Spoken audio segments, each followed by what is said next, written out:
and then I went as far back as the crown, okay? And then so I basically got like a big long rectangle section. And then I'll subdivide that section using the diameter of my roller to get my bases, okay? So my bases are going to be a rectangle shape as well. So the first one I wrapped on base. Very good. Okay, so again, do you remember to get the roller on base, how do I have to project the hair? Right, 45 degrees away from me. And what effect does that give me on base? Right, maximum volume but minimum movement, right? Okay, so 45 away from me, and then I'm going to wrap towards me because I want volume, and then I'm going to just secure it at the base with a clip. Okay, and if you need to use 2 clips, especially for that first one, because gravity will just kind of pull it forward, because the head curves there, you can use 2, okay? Don't worry if it does that. It's going to do that. It's just gravity, okay? The second one, I'm going to subdivide again using the diameter of my roller, and I'm going to place it half off base. And the third one, I'll let you decide if you want to do it half off or off base. I did mine half off, okay? So we're only putting 3 rollers in. Then what you're going to do is you're going to split the hair just at the ear, okay, just behind the ear, and you're going to leave the back out. And all I did was I made 2 rows, so I'll just take this side out and I'll redo this side, okay, so you can see. So this is what your roller set's going to look like in the end, okay? So the same concepts apply to pin curls. So just like your rollers have 3 parts, the base, the stem, and the circle, your pin curl is the same thing. It's got a base, it's got a stem, and it's got a circle. The only thing is that you're making the circle with your fingers instead of wrapping it around a roller, okay? So what I did is I'm going to just subdivide this into 2 rows.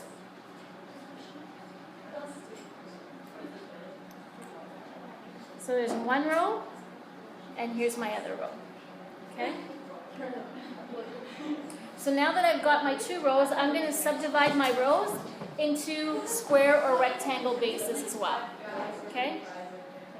So I'm going to just clip this out of the way. So there are 3 types of pin curls. There's flat, there's volume, and there's indentation. Flat is when you want to create closeness, okay?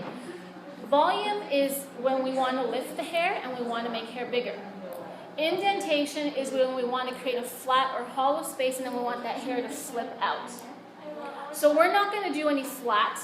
We're going to do volume, and then our very last row in the back is going to be indentation, just the last row, because we're going to get the hair to kind of flip out at the bottom, okay? So to make my volume pin curls, I'm going to place them all on base. So to place them on base, I have to comb that hair at 45 away, right? So I'm going to comb that hair. Basically, you're going to comb that hair straight up, not out, straight up, okay? Is like the hair that isn't in the roller subdivided into 3? Yes. Okay. Yeah. No. Like, say one more time. Okay, so like the ones that aren't in the rollers, like the around the head, is Yeah. that into 3? Into 3 rows, you mean? No, I don't know how to explain it.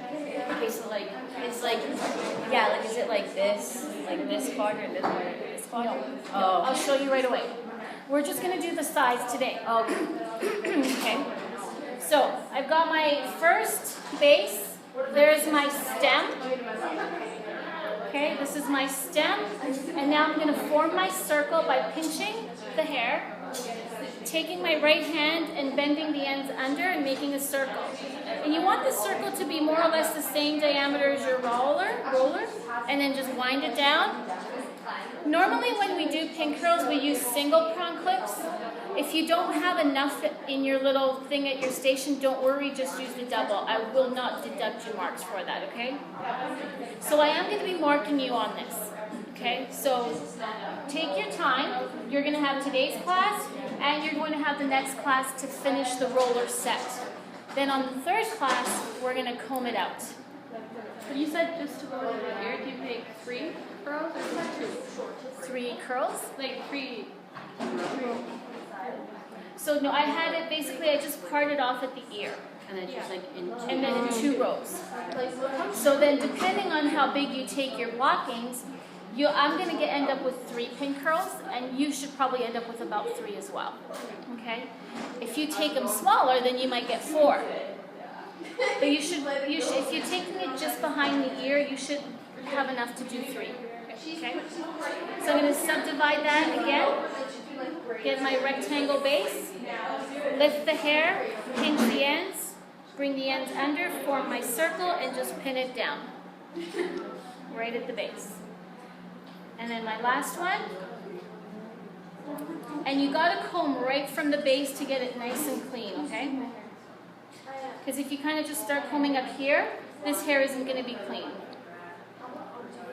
Form your circle and wind down. Okay, so now, have you ever seen bricks? How are bricks laid? Okay.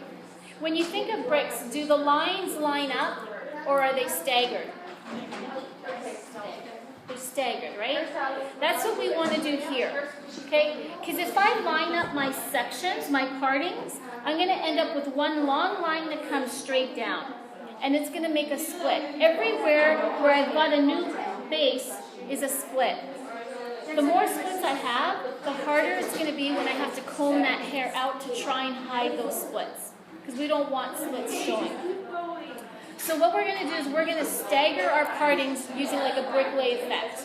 So instead of going here and parting it into 3, I'm actually going to kind of go in the middle, just off to where that parting is, and only make 2. Does that make sense? So again, lift the hair, comb right from the base. Keep the hair wet to get it nice and clean, okay?